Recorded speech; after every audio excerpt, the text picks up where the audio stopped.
Okay, we'll get started. I'll just start briefly with kind of an overview of what we're looking to do with our school safety program.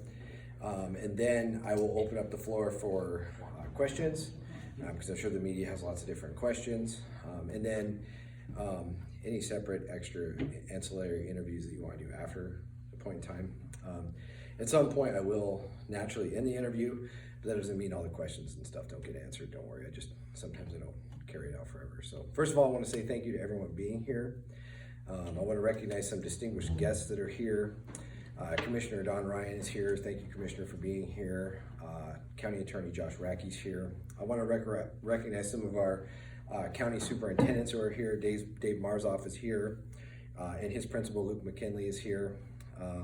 I have John McGee from Centerville here, Levi Collins from Cascade, and Russ McDaniels from Ulm. And I want to say thank you very much for them being here, supporting this initiative and being here to help us. This is a collaboration.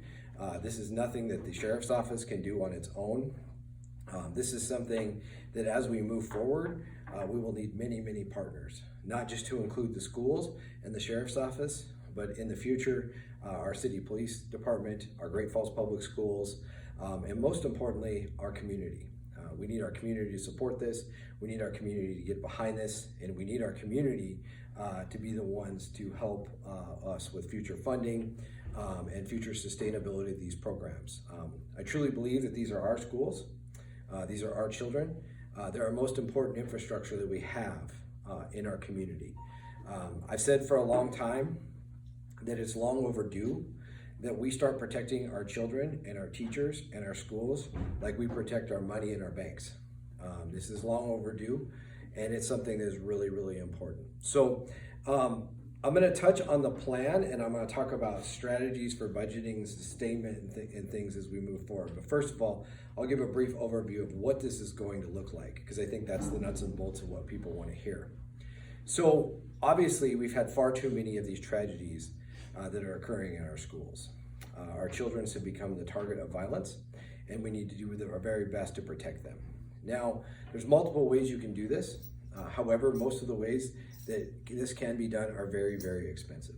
Several months ago, I started a school committee that was made up of myself, the Chief of Police, Superintendent Tom Moore from the Great Falls Public School, Dave Marzoff, who's here, sits on it as well. Several other members, legislators, and several other members from our community sat on that. We went over many different options of ways that we could uphold a program and what we could do to best protect our kids. At first, we looked at target hardening. That was the first thing we looked at. We were hoping that there was going to be some money in the legislature available to do some target hardening. If you're not aware, our rural schools and all the representatives do a fantastic job of that. Our rural schools are very much hard targets based upon their infrastructure and the way they do business. They do an outstanding job, but there's a balance. We don't want our schools to look like prisons.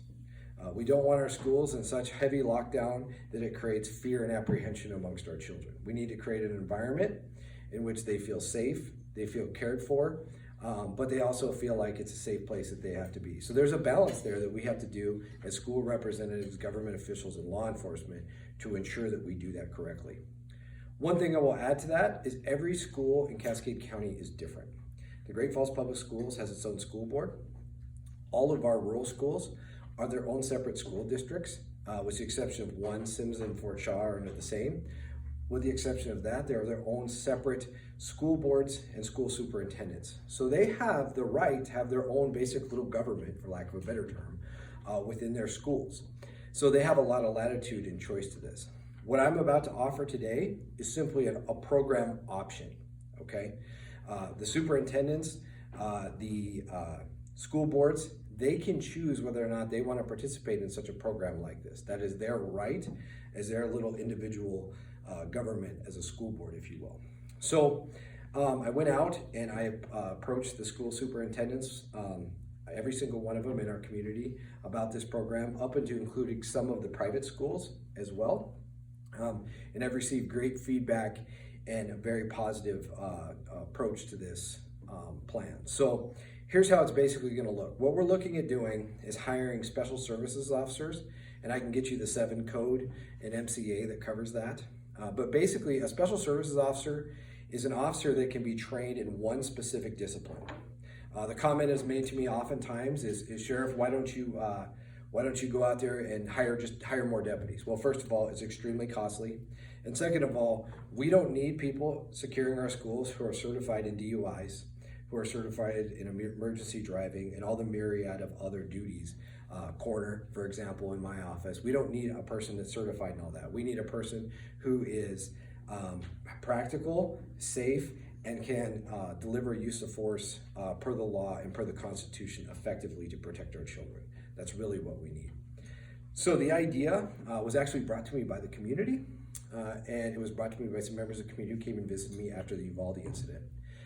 And they brought it up as a concept, and they asked me to look into it, so I did. And the basic premise of the concept is this. Basically look at 9/11. In 9/11, our country was attacked by terrorists who basically hijacked planes and used them as weapons against us. TSA, which wasn't really a thing then, but airport security was very robust even then. If you remember, you were going through metal detectors, you were getting everything scanned. And they still managed to defeat that hardened security on the front end. So what did they decide to do? They decided to create a Sky Marshal program and put trained armed personnel on airplanes to ensure that this would never happen again. Now, if you're like me, you've flown on hundreds of flights since 9/11, and I have. I've actually flown armed on several flights, and I've flown unarmed on several flights. And I can tell you that on some of my flights, there was as many as 12 armed people on the flight, and I've been on flights where there's none. But how many hijackings have we had of American Airlines since that occurred? And the answer is none. And the reason why is we've created a hard target. We've hardened our targets, we've hardened our airline industry, and the bad people that wish to do harm to our citizens are terrified to death that they will meet their demise because of their actions on that plane. It creates not only a reactive measure, but I think what's most important, and that's the thing I want to illustrate here, a preventative measure. The best security plan we can possibly have is a plan that makes it so the incident never occurs, and that's our goal. So with these special services officers, they will be hired, they will be brought on board, and they will be trained. They will go through active shooter training, and heavy qualifications, all sorts of things like that, very disciplined training. Then they will be deployed to the schools. They will then come back for a once-a-month firearms qualification and training that'll be included in that package. That's to ensure that they are very proficient at what they do and they maintain their proficiency. Not only that, we also want to make sure whatever equipment we give them is in good working order, and that will ensure that it is. So the basic premise of it is who people we're going to recruit. I'm looking to recruit for this program. I obviously would like people with law enforcement experience, people with military experience, and people who have that mindset that they're basically willing to give themselves up for kids in our community if need be. Because the reality is you have to have a tough mindset to do this type of job. I think this is critical, not only from our infrastructure of protecting our children and taking it seriously, but what also about our teachers. I know that there are record unemployment amongst teachers as well. And part of the reason is some of the teachers, and this is feedback given me from the Great Falls School Board, was part of the reason was some of them don't feel safe in their school environments due to these events occurring in other places. So we need to make sure that we make people feel safe, we make people feel comfortable, and we make people feel that they have a safe work environment to be in, and we want to help that. There are several other layers to this program, some of which I will not discuss. The idea of it is we're not going to give up all of our trade secrets to the public because we don't want anybody who would ever want to do harm to know exactly how we do things. There are several other layers to this, some of which our superintendents know about because we've discussed in depth because they have to know about it. Now, one of the things being brought up is this an undercover program? No, it's not. It's covert. It's not undercover. People will probably know over time who these individuals are, and that's okay. We want people to be aware that there is a good trained person at the school willing to protect them. That actually gives people hope, and it also creates a deterrent. What we don't want to see is we don't want to see armed SWAT guys standing in front of the school when kids get dropped off. We don't want that. That doesn't create a place of harmony and peace for our children. We want it to happen covertly behind the scenes, but yet still have the ability to have the response and to be able to protect our children and our teachers and one of our most important infrastructures we have in our community, which is our schools. So I'm really, really proud of what we put together. Funding resources. There are multiple different funding options out there. What we're looking to do is pay these special services officers a stipend. I started right around $80 to $100 a day as the price that we would pay them. For those that don't know, should know by now, we do have a public safety mill levy out there as well. If that were to pass, we may be able to adjust those rates up a little bit, maybe to $200 a day or something like that. But as a starting point, that's what we're looking at. So we had to start somewhere. I thought it was important that we pay these individuals. One of the concepts was to use reserves or volunteers. One of the problems with that is it's really hard to keep volunteers accountable and make sure that we have those resources available at all times. And I wanted to make sure that we did that. So I thought that coming up with a pay option was the best. So that's kind of a quick overview of the whole program and kind of how it works. And right now, I guess I want to open up the floor for questions moving forward. Tim? How many of these service officers are you looking to hire? Is it going to be one in every school, or is it great question per district? Or?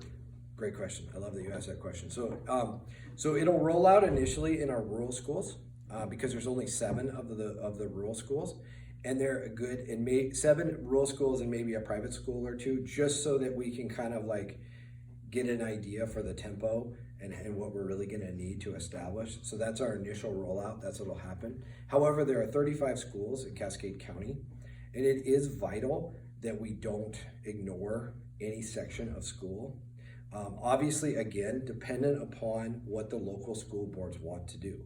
If the local school boards want to bring on this program, then obviously we're going to support it. But if they were to say choose not to, then we would not provide this program to that school. So that's also partly dependent. But yes, long term, we're looking to have hopefully that 15 to 20 range of personnel, and what we're looking to do is to be able to deploy them across the 35 schools. We have an intel analyst, Peyton Zenelek. She's our intel analyst. She will be working closely with all the superintendents, dealing with different types of threat assessments and different things like that, because we also want to do it smartly, and we want to make sure that we have our resources in schools where they might have a threat. So we hear it all the time, right? A child gets disciplined or expelled from a school, and then they make a threat against that school. That would be a school that we would want to make sure that we put a personnel in to ensure that that school had extra security. Great question. So, talk to me a little bit about, the program, what they would be doing in the schools. Are they just standing there with a bag, just ready to protect students, or what? Great question. So glad you asked. Thank you. Perfect. So their job is strictly there as a force protector. They are not there to deal with kids getting in fights, kids vaping in the bathroom, kids using drugs possibly on school grounds. They will not be dealing with any of those things. That will be dealt with school resource officers, 911 phone calls. Principals and associate principals will still be dealing with all those issues. They are there to protect the school. That's their strict thing. So obviously, if a fight, someone presented a weapon, they would be there for that. But short of that, they're there strictly as that. They're supposed to exist behind the scenes. They're supposed to be there for that worst case scenario. And my prediction is, if we do this right, it'll be the most boring job ever, because we'll have been successful because created a big enough deterrent. But that's a great question. They're not there to get involved. We have school resource officers for the purpose of counseling, helping kids with their problems, calling CPS if there's an abuse issue or something like that. We have SROs to do that. That's not their wheelhouse. Great question. I'm assuming that these are some of the tools that the officers or the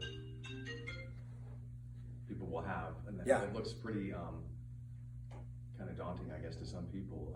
Will those be visible, or how No, do you? they'll be in the bags. I'm showing it strictly for your display. Here's the thing. I want the people that wish to do our children harm to know that we have the capability of meeting that, and we have the capability of stopping it. I think that's critical. But I don't believe that it's good to have that exposed in the school. That's why they are in bags. Why did we go with a long gun? Why did we go with a rifle carbine and a pistol carbine versus a handgun? That question's been brought up a lot. I actually met with multiple school officials over the years because I've been wanting to roll out something like this ever since I've become sheriff.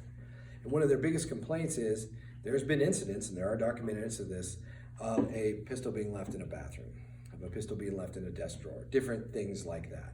So we wanted to mitigate that. And then also, truth be told, if someone is in there harming our children, a pistol carbine or a rifle carbine is by far the most appropriate tool. I don't believe that it should be visible, and I don't believe it should be something children should see. I believe the only time it should ever be seen is if that worst day of their life event ever occur. Great question. And then on the funding, do the schools pitch in some of the money as well, or do you get grants for some of this? So right now, this is all pending school board approval. So I don't want to speak for our rural partners, but I did meet with our rural partners, and I did ask for funding from them. And in my idea and where I came up with $100 to $80, it's about the cost of a substitute teacher for a day. So I knew there was some funding mechanism that would exist in that price range, but I wanted to do that for two reasons. The mill levy is going to pass. I'm confident in that. I have every confidence. This community loves law enforcement. They believe in law enforcement, and they believe in our sheriff's office. So I'm confident they'll pass it. But there's another issue. Even when it passes in November, the funding doesn't become available on the levy till the following November. I am not going to wait a year to start protecting our kids.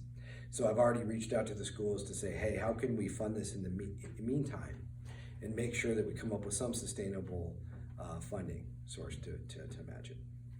Great question. I assume you want someone in the schools, if the schools say, yeah, we want to participate in this program Monday through Friday when school's there, correct? Correct. And just so you know, this isn't a secret to the schools. So this person will come check in with the schools. They'll probably wear a visitor pass so everyone knows they're legitimately. I mean, this isn't going to be a secret. This isn't going to be something to the secret to the. We want our school officials to know. I think that's absolutely critical. Will they be available for after school or for extracurricular like basketball games? That's a great question, and I think we'll have to deal with that on a case-by-case basis, but I love where you're going with that because the future of the program is expansion. The future of the program is probably dealing with things like that, graduations, for example. That might be another one where we do it.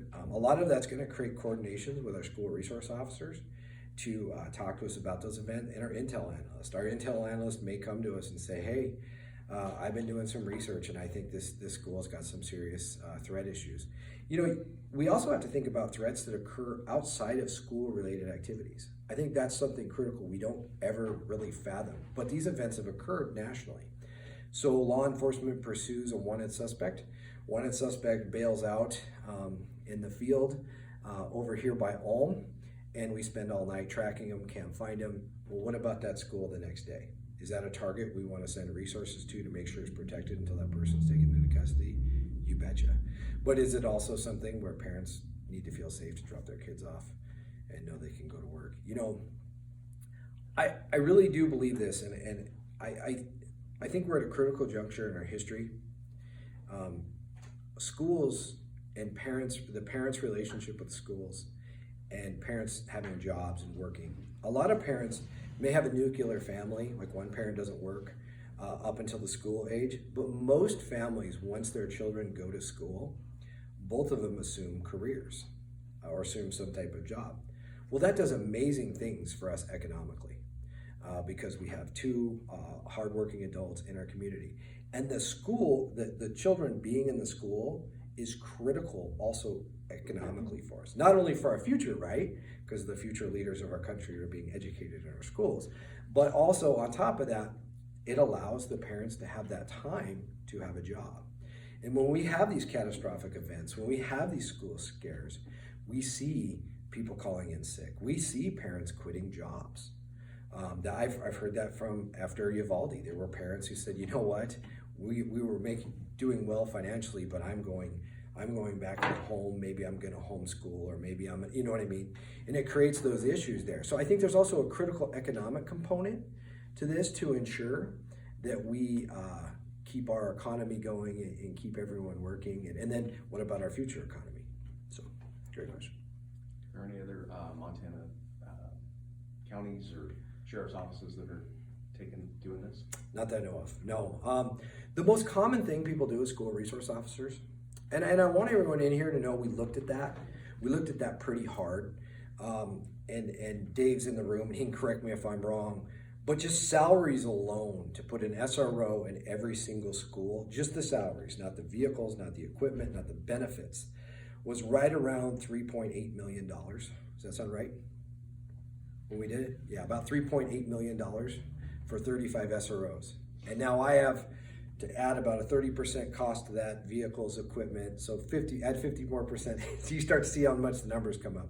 Our public safety mill levy, with our sheriff's salaries, our school safety program, our prosecutory salaries, and our pretrial is only $2.4 million.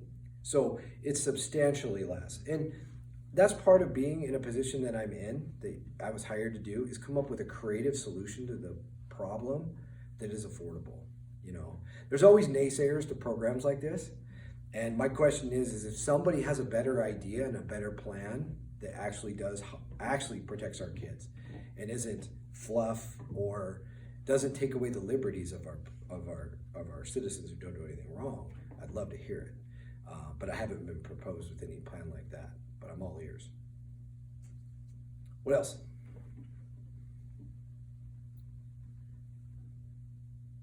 Nothing? Okay. Would like to thank everyone so much for being here. Thank you for being invested in our children. Thank you for taking part in this. I think this is going to be a really amazing thing. And thanks for helping us pioneer a program in our community that I don't see anyone else doing. So thank you for being a part of it. And we'll be around for questions afterwards. But God bless everybody. Thank you. I'd like to have a conversation with the school superintendent and school personnel that's here, so when we're done, just to talk about